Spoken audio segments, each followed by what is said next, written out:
I collected a few things about One Piece, which you might know, or maybe not.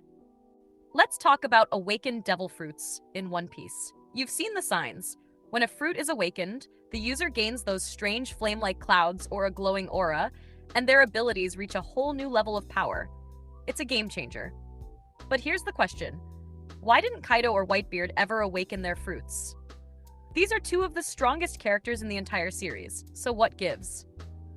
Here's a theory that hits deep. Some devil fruits aren't just powers, they have themes, purposes, maybe even wills of their own. Take Whitebeard, for example. His Tremor fruit has the potential to destroy the world. Literally. That's world-ending power. But Whitebeard, he wasn't a villain. He didn't want chaos or destruction. He wanted family, not war. So maybe, just maybe, his fruit never awakened because he wasn't in sync with its true nature. Now look at Kaido. His fruit is a mythical Zoan, the Azure Dragon, a creature from legend known to protect the heavens, guard the land, balance the world. But Kaido, he did the opposite. He ruled with fear. He crushed people. He didn't protect anything. So even though he was this close to awakening in that final battle with Luffy, he never truly reached it. Alright, let's talk about one of the most mysterious characters in all of One Piece. Red-haired Shanks. Now there's this theory floating around, and it's got some heat. You've heard of the mythical creature, the Griffin, right? Known throughout legends as a guardian of treasure, a noble beast said to protect what's valuable and sacred, including time itself. Shanks' sword is literally called Griffin. And let's not forget that massive attack he used against Kid, Divine Departure.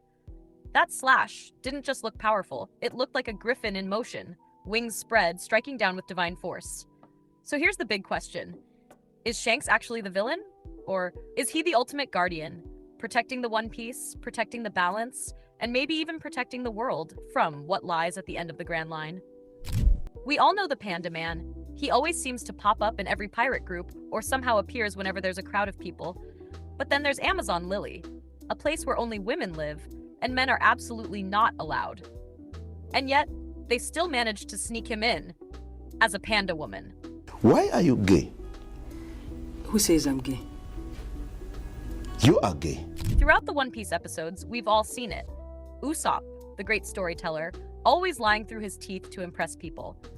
But what if I told you they weren't lies at all? If you've been paying attention, you'll notice something crazy. Usopp's lies keep coming true. Remember when he said he had an army of 8,000 men? Total bluff, right? Fast forward to the Dressrosa arc, boom! People worship him as a god, and he ends up leading 10,000 followers. And what about that old running gag? His fake bounty of 30 million berries. Yeah, that one eventually became real. Coincidence? I don't think so. You know, most of the names in One Piece aren't just random. They actually have meaning behind them. Take Whitebeard and Blackbeard, for example. Whitebeard's real name is Edward Newgate, and Blackbeard's real name is Marshall Teach. Now here's the fun part. If you take the first name of Whitebeard and the last name of Blackbeard, you get Edwidge. And who was that? The name of a real-life pirate who was also known as Blackbeard. Coincidence? I don't think so. Oda really knows how to layer his story. One Piece is a massive show. Like, really big. People who don't follow anime might still think it's just some long-running kids cartoon, but let's be real. One Piece is anything but kid-friendly. Sure, they've censored a few things over the years, but that doesn't change the fact that many of the character backstories are dark, emotional, and far from childish. Even kids' cartoons have referenced One Piece. That's right, shows meant for younger audiences are still sneaking in tributes to the Straw Hats. Take Craig of the Creek, for example. In one episode, you can clearly spot a miniature model of the Going Merry, Luffy's first ship. Not just that, there's even a book titled Two Pieces, with a girl wearing Luffy's iconic straw hat. And those aren't the only ones. There are plenty of other cartoons that have dropped One Piece Easter eggs over the years. So here's the challenge. Drop the names of other shows that reference One Piece down in the comments, if you know any. Now let's talk about how Luffy built his legendary crew. From the start, Luffy never had a master plan. He didn't have a checklist or a blueprint.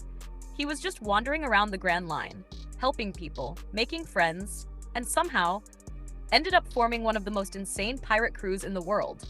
Characters like Zoro, Nami, Sanji, Chopper, and the rest, they all joined after Luffy either helped them out of a tight spot or personally invited them to join his journey. But then, there's Robin. She's the exception. Robin didn't wait for an invitation. She didn't ask for permission. She just walked right onto the ship, made herself at home, and basically said, "Yeah, I'm with you guys now." And the crazy part, it worked. Let's talk about the Kaitetsu swords, infamous for being cursed blades. These swords are said to bring misfortune and death to anyone who dares to wield them. But then, there's Zoro. Our green-haired swordsman picked up a Kaitetsu sword, and nothing happened. No curse, no bad luck, no tragic arc. So what gives? Here's the theory. Zoro didn't get cursed because he's already cursed. Yeah, you heard that right. Zoro's sense of direction is so legendarily bad that the curse of the Katetsu was like, nah, I'm good. This guy's already doomed. Some fans say his internal GPS is so broken, even a cursed sword couldn't make it worse.